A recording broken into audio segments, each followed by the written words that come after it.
कुंभ का मेला बार बार नहीं होता भैया जी, नाराज मत हो। कुंभ का मेला पड़ा जो इस समय पड़ा हुआ है, तो वो सबरी यानी वो रानी अपने पति राजा से बोली कि आज मैं आपसे एक बात कहना चाहती हूं। क्या? कि पहले कह देती हूं कि जो बात मैं कह रही हूं उसको थोड़े सब्र के साथ सुनना। आप राजा हैं, बड़ी जल्दी गर्म हो जाते हैं और मुझे चुप रहना पड़ता है, लेकिन आज मैं जो कहना चाहती हूं जरा सब्र से सुन लो। क्या है कि मैंने सुना है कि कुंभ लग रहा है प्रयागराज में। हाँ, लग रहा है। तो मैंने आपसे आज तक कुछ नहीं मांगा। अच्छा बताओ, मैंने कभी किसी चीज की कामना की है? तो जब कहीं बाहर जाना ही नहीं है तो कामना क्या करेगी? सब कुछ तो राजमहलों में अवेलेबल है। तो हाँ, नहीं कि तुमने कोई कामना नहीं की, लेकिन आज एक कामना करती हूं, राजा से नहीं, अपने पति से। एक दासी आपकी एक इच्छा पूरी करवाना चाहती है। क्या? कि कुंभ लगा है, मैं संतों के पास जाकर के कुछ सत्संग चर्चाएं सुनना चाहती हूं और संगम पर स्नान करना चाहती हूं।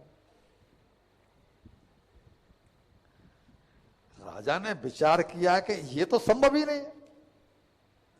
संतों के बीच में हम अपनी रानी को जाने नहीं देंगे, और स्नान करने का अर्थ है कि हजारों लाखों की भीड़। कुंभ में स्नान कोई मामूली बात नहीं है। इन्होंने बोला कि तुमने मुझे दुविधा में डाल दिया है। मैं तुम्हें बहुत प्रेम करता हूं, लेकिन राजपूताना की मर्यादा है। राजपूताना में जो रानी एक बार भीतर आ गई, फिर उसकी अर्थी ही राज अपने महल से बाहर जाती है। हमारे यहाँ यह परंपरा नहीं है। बोला, मैं राजपूताने की बात नहीं कर रही हूं, मैं राजा से बात नहीं कर रही हूं, मैं पति से बात कर रही हूं। राजा मजबूर हो गया। बोला, ठीक है, तुम्हें मेरी शर्तों के अनुसार चलना होगा। हम यहां से लेकर के और प्रयागराज तक कनात लगवा देते हैं। यहां से लेकर प्रयागराज तक कनात लगवा देते हैं। तुम किसी दूसरे को नहीं देखोगे और तुमको कोई दूसरा नहीं देखेगा।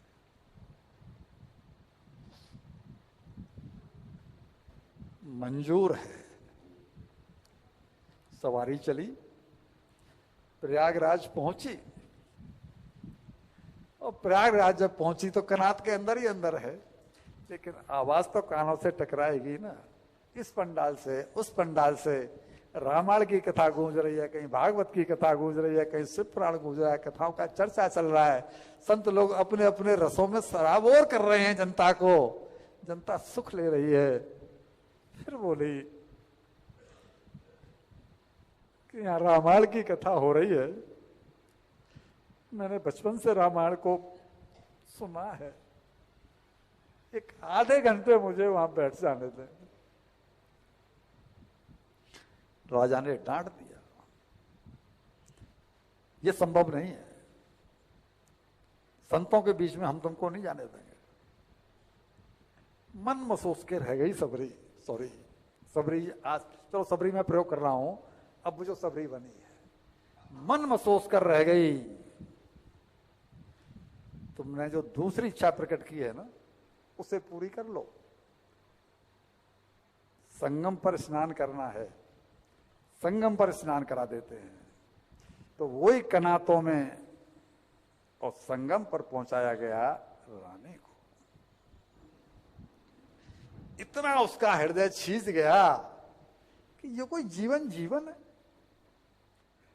न किसी से मिल सकते हैं, न किसी से बात कर सकते हैं, संतों को भी प्रवचन नहीं सुनने दिया। इससे तो मैं कंगाल होती तो अच्छा था, बदसूरत होती तो अच्छा था। मेरी खूबसूरती राजा को तो लुभा रही है, लेकिन मेरे हृदय पे क्या गुजर रही है ये राजा को नहीं मालूम। मेरे पति को नहीं मालूम। ये चाहते हैं कि मैं डिबिया में बंद गुड़िया बन के रहूं, और मैं चाहती हूं कि मैं संतों के बीच में आनंद लूं। और जब इनको वहां उतारा गया संगम पर पानी में खड़ी हुई और तीनों नदियों को प्रणाम करके बोली, हे राम, मेरी इच्छा है कि मेरा शरीर यहीं छूट जाए। हे मां गंगा, हे मां यमुना, हे मां सरस्वती, मुझे अपने चरणों में स्थान दे दो, अपनी गोद में ले लो। और भगवान राम से प्रार्थना की है कि प्रभु अगला जन्म जो मुझे दो तो अति बदसूरत बनाना, इतनी बदसूरत के लोग मेरी तरफ देखें नहीं, और इतनी नीची जाति में जन्म देना कि मैं कहीं भी उधर उधर घूम सकूं, मुझे राज रानी नहीं बनना। इसलिए इनका जन्म जो अगला हुआ, मां गंगा ने स्वीकार कर लिया। हृदय से आवाज निकलनी चाहिए साहब, आर्त पुकार जो कहा जाता है वो है क्या? जब सबरी का जन्म हुआ, मर गई, मतलब उन्होंने प्राण छोड़ दिए, गंगा में प्राण छोड़ दिए। अगला जन्म सबरी का हुआ तो पूर्व जन्म के इस पुण्य के कारण कि गंगा मैया ने अपने आंचल में स्थान दिया है, सबरी की भक्ति बरकरार रही। अंते मति सागति, ये सिद्धांत है। अंते मति जो है चिंतन ईश्वर का था, गंगा मैया ने अपने चरणों में लिया हुआ है। तो वहां भी भील परिवार में जाकर भी, और जब जन्म लिया तो भक्त हृदय अब भी है, लेकिन भील परिवार की मर्यादा है कि वहां पर कोई सात्विकता नहीं है। तो इनके पिताजी ने जब ये हो गई, कहीं आता है 11 वर्ष, कहीं आता है 12 वर्ष। जब इनकी अवस्था 11-12 वर्ष की हुई तो उन्होंने, जब ये 6-7 साल की थी, तभी से भेड़ बकरियां पालना शुरू किया। क्यों? कि जब सबरी का विवाह होगा तब दावत में इन्हीं को तो परोसा जाता है।